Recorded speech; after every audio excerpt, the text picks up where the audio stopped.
Spotting different types of narcissists just got easier. Source Karimi, Unsplash. Narcissistic personality disorder is one diagnosis, but there are 3 distinct types.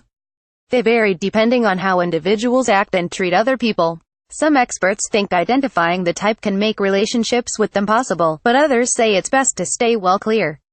To be diagnosed with narcissistic personality disorder, someone needs to express 5 of 9 different traits. Most commonly, they are characterized as having a lack of empathy, a grandiose sense of themselves, and a need for admiration. Although many narcissists can follow similar patterns, such as love-bombing their partners, gaslighting, and then finally discarding people they no longer have a use for, they can also behave in very different ways. Their actions largely depend on what type of narcissist they are. Many psychiatrists and therapists separate narcissists into 3 distinct types: exhibitionist, closet, and toxic. According to therapist Eleanor Greenberg, author of Borderline, Narcissistic, and Schizoid Adaptations, The Pursuit of Love, Admiration and Safety, different forms of narcissism can depend on someone's upbringing. Exhibitionist narcissists are just like the stereotype. For example, exhibitionist, or grandiose, narcissists have the look-at-me mindset children often have. Most children don't conceive of their parents' problems, but then they grow up. Children can't even conceive of their problems, so they don't have empathy that way, Greenberg said. If you go through the stage with sufficient attention, then you grow out of it, and get satisfied and it's over. But some people, she said, grow up in homes where children are encouraged to be narcissistic.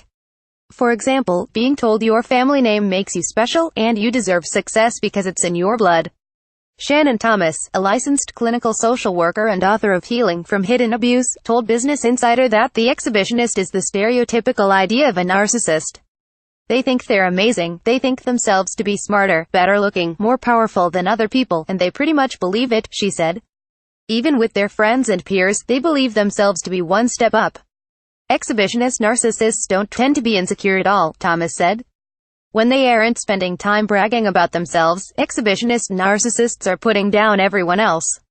They will often be carelessly rude and cruel about people, and tend to ignore or not even notice how people react to it. Closet narcissists have different personas. Greenberg said some narcissists may have grown up being actively discouraged by another narcissist in the family.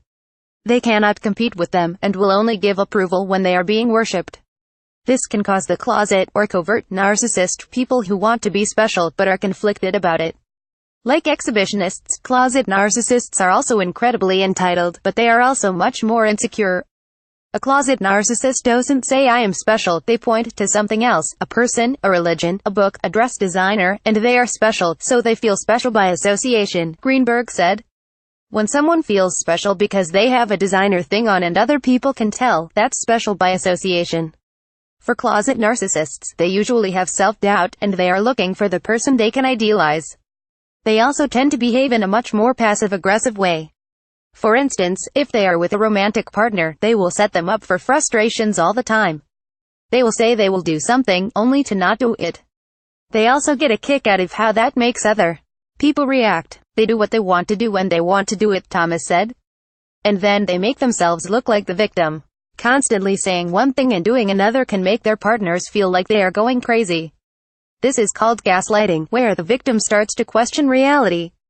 The closet narcissist might start blaming their partner for things they didn't do, but the partner ends up believing it because their sense of the world has become so warped. Whereas an exhibitionist narcissist is fairly similar most of the time, closet narcissists have different personas. They tend to act differently in public versus in private.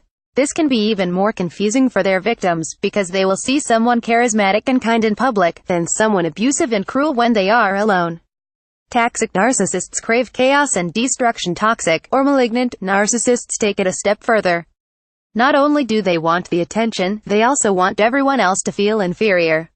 They are sadistic and enjoy hurting other people, thriving off their fear.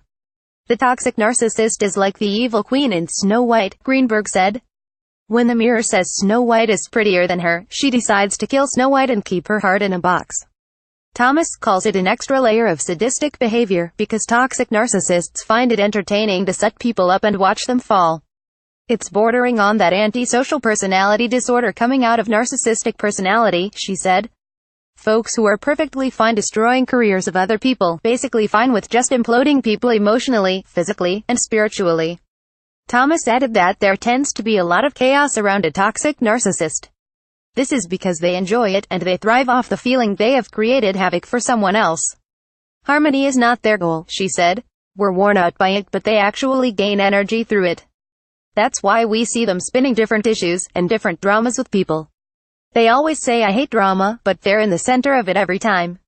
If you want to take the risk, it's up to you ultimately. All types of narcissists lack object constancy, meaning when they are angry with you, they can't see that in the context of your relationship. If they are mad about something you did, all you will see is their hatred for you, and their wish to hurt you. This makes relationships with narcissists very draining, whether you're in a romantic relationship with them, are related to them, or work with them. According to Greenberg, it might be possible to maintain a relationship with a narcissist if you identify their type, and work out how they function. However, many relationship experts say the best thing is to stay away altogether. In the long run, it is your decision, but it's worth reading about what you're getting yourself into beforehand. See also, the opposite of a narcissist is called an empath. Here are the signs you could be one.